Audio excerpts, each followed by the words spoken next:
Halo semuanya, Realme 9 Pro Plus. Asik. Halo baru. Udah tau gue diprotes kemarin news ya. Oh iya, biar terbiasa. Gue sangat-sangat ingin menyebut handphone ini Realme 9 Pro Plus ya, lebih enak gitu dibandingin 9 Pro Plus. Nah, gue rasa gue harus berterima kasih dulu kepada kalian yang masih ngeklik video ini karena reviewan gue sudah sangat telat dibandingkan content creator yang lain. Jadi gue nggak tahu kenapa lo masih klik, tapi thank you, mantep, karena mereka megang 2 minggu sebelum launching. Gue cuma 5 hari sebelum launching, belum dipotong pengiriman, jadi emang agak lama, jadi agak telat gitu. Smartphone yang satu ini dari first impression-nya sih bisa dibilang sangat-sangat nyaman buat digenggam. Cuman karena ini namanya plus, mungkin gue jelasin dikit dulu. Mungkin ada yang nggak tahu, belum nonton reviewer lain dan segala macamnya. Plus di sini bukan berarti urusan ukuran. Karena plus di sini menarik ya, ukurannya itu sedikit lebih kecil dibandingkan versi Realme 9 Pro biasa. Bahkan kalau kalian nyari untuk Realme yang versi angka ini, itu udah nggak ada lagi yang namanya Realme 9 doang.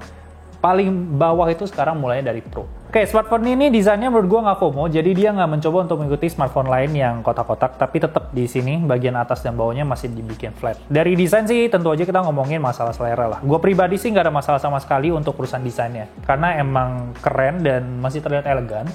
Ini warna satu lagi tuh kalau kalian mau ada yang namanya sunrise blue, dimana kalau itu di bawah sinar UV itu akan berubah menjadi warna agak merah pink gitu dan membuat kalian tuh seakan-akan punya dua smartphone. Cuman kayaknya gue rasa ini akan menjadi sebuah hal yang akan semakin normal di tahun-tahun berikutnya, di mana sebuah smartphone itu udah punya teknologi untuk glass shifting.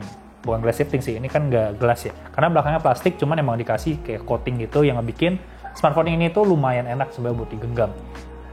Setidaknya sih nggak ada ya kayak begini. Ada tulisan Dare to Live lagi, jadi di sini benar-benar bersih, jadi gue suka. Apalagi bagi kamera, desain kamera juga keren. Ada 50 megapiksel OIS, yang nanti akan kita bahas karena ini salah satu highlight terbesar dari smartphone ini. Ngomongin layar, masih sedikit tentang desain. Dia itu punya bezel yang bukan bezel tapi dagu yang sedikit lebih tinggi, jadi akan jauh lebih seksi sebenarnya kalau dia agak dikecilin sedikit. Kalau ngomongin button sih gue rasa standar ya, tapi setidaknya untuk Realme 9 Pro Plus kali ini dia udah pakai stereo speaker. Biasanya kan dia sangat hobi dengan menggunakan mono speaker. Layar sebenarnya gue gak ada komplain sama sekali, 6,4 inci AMOLED 1000 nits, dan satu yang gue kurang adalah masalah dia itu masih dipakai di 90 Hz. Sedangkan adiknya yang Realme 9 Pro yang bukan Plus itu udah menggunakan 120 Hz dengan IPS LCD. Memang ada perbedaan di mana ini AMOLED. Jadi gue rasa sebenarnya ini adalah urusan masalah harga dan konfigurasi terbaik karena dia mungkin mengejar di angka 5 juta. Jadi kalau dia paksa ke 120 Hz dan AMOLED, satu, baterainya akan boros banget, dan kedua, harganya akan sedikit melewati angka 5 juta yang mungkin akan ngebuat mereka itu agak susah kalau mau ngomong sebuah smartphone ini adalah sebuah smartphone yang mid-range.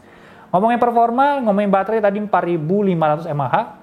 Kalau penggunaannya normal cuma buat sehari-hari udah lebih dari cukup. Kalian mau main game intens pun ya mungkin akan terasa di beberapa jam itu udah agak lowbat, tapi nggak ada masalah. Karena charger yang dikasih itu, adapternya itu adalah yang adaptor 60 watt. Jadi kalau ngecas ya paling sekitar 20-30 menit, sampai kalau mentok 40 menit, hitung-hitung kalian nge-break dari main game dan otomatis bisa ngecas lagi. Gue main Wiref itu sekitar 35 menit, itu habis sekitar 10%. Jadi kalau kita mau habisin semuanya berarti sekitar 350 menit atau sekitar 6 jam. Jadi gue rasa udah lebih dari cukup banget.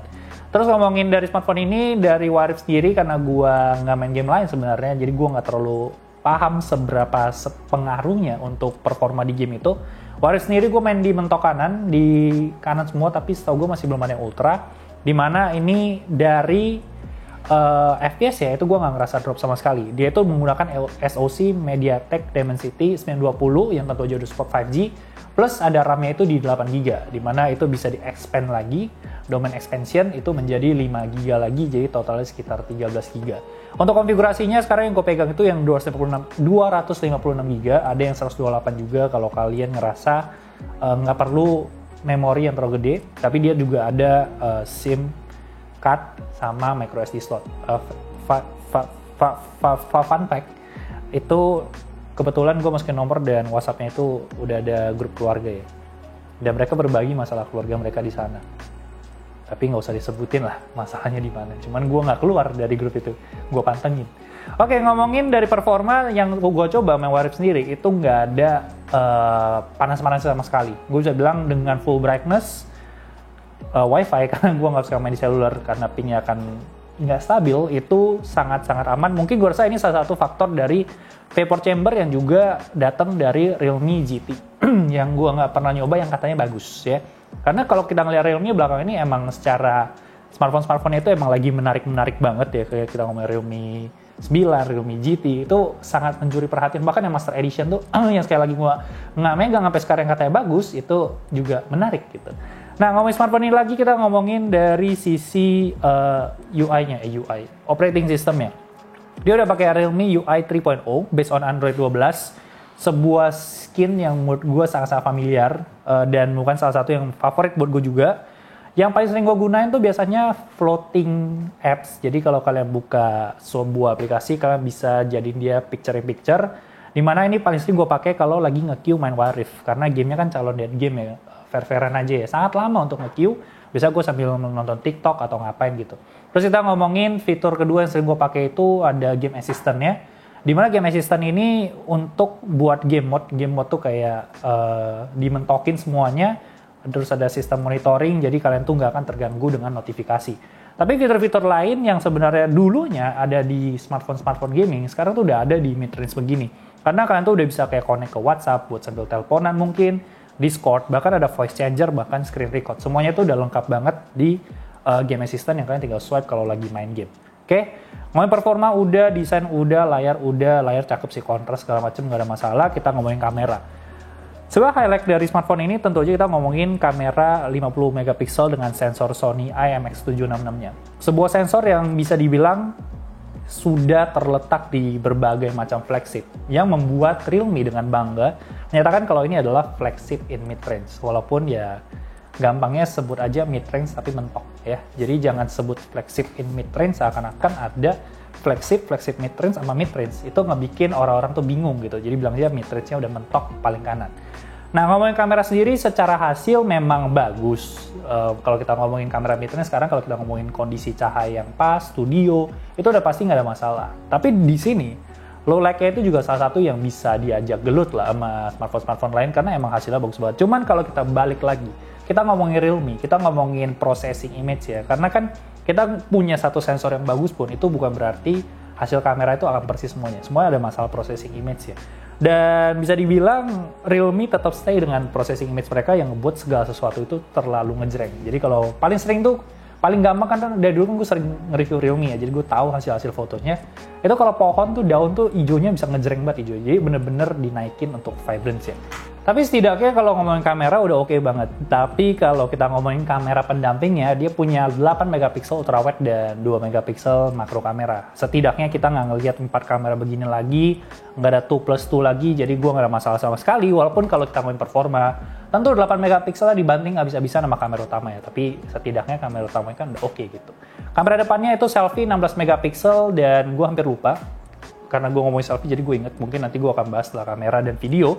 Dimana kamera selfie-nya sendiri ini ya hasilnya kalian lihat sendiri lah ya, biasalah ada optimisasi muka kalian dan segala macamnya. Dan video sendiri untuk 4K dia bisa di 30 fps dan 1080p bisa 60 fps dan tentu aja sangat-sangat terbantu dengan adanya OIS dan EIS di sini di smartphone yang satu ini.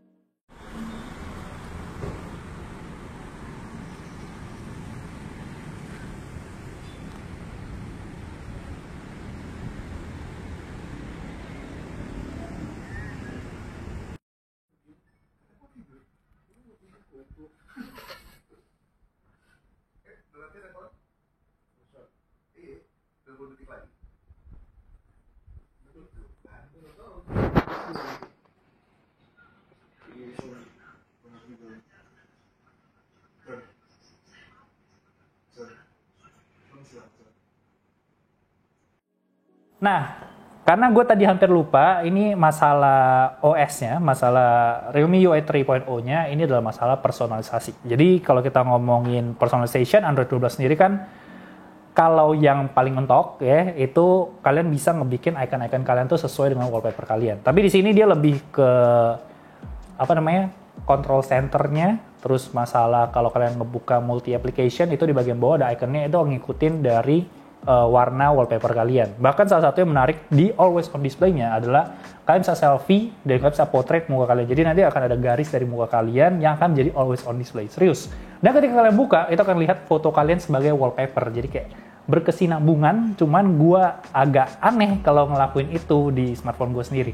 Jadi, tapi nggak apa-apa. Nanti buat B-roll nggak masalah. Terus satu lagi yang mungkin hampir gue lupa bahas itu adalah masalah Realme Lab. Karena Realme Lab sendiri dia punya satu fitur yang sebenarnya juga nggak bakal dipakai juga, dan gue nggak tahu seberapa akurat. Mungkin nanti gue akan bandingin di B-roll untuk dibandingin sama jam tangan Realme sendiri. Jadi karena dia in-display fingerprint scanner, itu kalian bisa taruh tangan kalian dan dia akan ngecek heart rate kalian itu seberapa gitu. Ya, itu doang. Oke, jadi kesimpulannya sih smartphone ini di angka 5 juta ya. Bahkan kalau kalian hoki itu dapat flash sale di 4,5 juta. Gua rasa ini udah pasti buat mereka yang nyari masalah kamera. Ini buat Pinterest mungkin udah one of the best kamera. Terus nextnya kalau secara performa, secara display, secara cooling systemnya, secara speaker, itu udah di titik yang sebenarnya oke. Jadi bukan yang ada yang dipangkas, kecuali mungkin kalau kalian expect dapat 120 Hz dengan layar yang super bagus, sekelas flagship.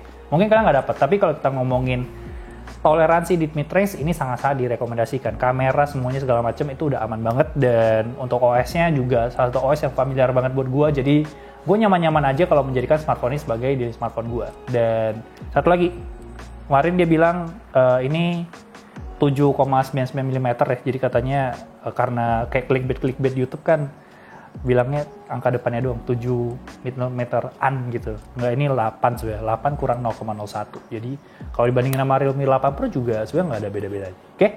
Itu aja mungkin yang bisa gue bahas dari Realme 9 Pro Plus ini. Seperti biasa tidak usah diapa-apain. Sampai jumpa di video berikutnya. Biasa kebayang yang dulu-dulu. Dah.